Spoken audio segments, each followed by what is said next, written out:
સુરત શહેરના રસ્તા ઉપર ઓવર સ્પીડ દોડતી કારે ગત મોડી રાત્રે ગમખ્વાર અકસ્માત સર્જ્યો, જેમાં 2ના ઘટના સ્થળ પર જ મોત થયા તો 4 ગંભીર રીતે ઇજાગ્રસ્ત થતા હોસ્પિટલમાં સારવાર અર્થે ખસેડવામાં આવ્યા। સુરતમાં અકસ્માતો સતત સર્જાતા રહે છે, જો કે ગત મોડી રાત્રે સર્જાયેલા અકસ્માતે શોકની કાલીમા સર્જી છે। ઓવર સ્પીડમાં દોડતી લક્ઝરિયસ કારે રાત્રિના 2 વાગે રસ્તા પર હાવા ખાવા બેઠેલા એક જ પરિવારના સંબંધીઓને અડફેટમાં લીધા હતા, જેથી 29 વર્ષના માસા 6 વર્ષના તેના ભત્રીજાનું મોત નીપજ્યું હતું, જ્યારે સગર્ભા સહિતના 4 વ્યક્તિઓને ઈજા પહોંચતા સારવાર માટે હોસ્પિટલ ખસેડવામાં આવ્યા છે। રાત્રિના 2 વાગ્યા આસપાસ મોટા વરાછા રિંગ રોડ વિસ્તારમાં દુખિયાના દરબાર પાસે અકસ્માત સર્જાયો હતો। પૂરપાટ ઝડપે દોડી રહેલી કારના ચાલકે કારના સ્ટીયરિંગ પરથી કાબુ ગુમાવતા અકસ્માત સર્જ્યો હતો।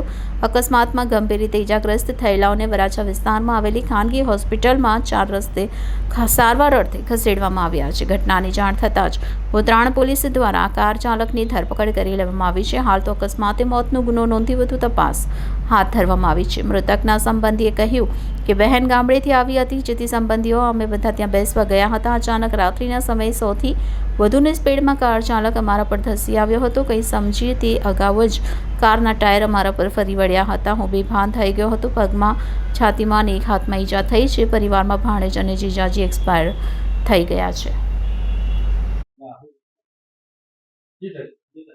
ગઈકાલે ઉત્તરાયણ પોલીસ સ્ટેશનની હદમાં દુખિયાના દરબાર જે રિંગ રોડ જે છે ત્યાં આ કામના ફરિયાદી અને જે ભોગ બનનાર જે છે એ રાત્રે 11:30 વાગ્યાના આસપાસ ત્યાં પોતાના બાઇકો પાર્ક કરી અને રોડની સાઈડમાં બેસી અને વાતો કરતા હતા। એ વખતે આ જે કાર ચાલક જે છે એ જેનો રજિસ્ટ્રેશન નંબર છે GJ05CD0820 એ કાર ચાલકે પોતાની જે કાર જે છે એ ફૂલ ઝડપે અને એકદમ બેફિકરાઈથી ચલાવી આ જે લોકો ત્યાં બેઠેલા હતા એ લોકોને ટક્કર મારી અને અકસ્માત કરેલો, જેથી પોલીસને તાત્કાલિક 100 નંબર સુરત પોલીસ કંટ્રોલ મારફતે જાણ થતાં પોલીસની PCR વાન તાત્કાલિક ત્યાં પહોંચી ગયેલી અને આ કારનો જે ચાલક હતો એને તાત્કાલિક પોલીસે ડિટેન કરી લીધેલો।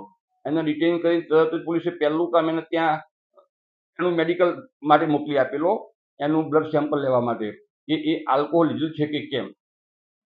અને આ કામે જે ઈજા પામનાર જે હતા એ લોકોને પીપી માણિયા હોસ્પિટલમાં લઈ જવામાં આવેલા અને ત્યાં સારવાર દરમિયાન એ પૈકી 3 ઈસમોનું મરણ ગયેલ છે।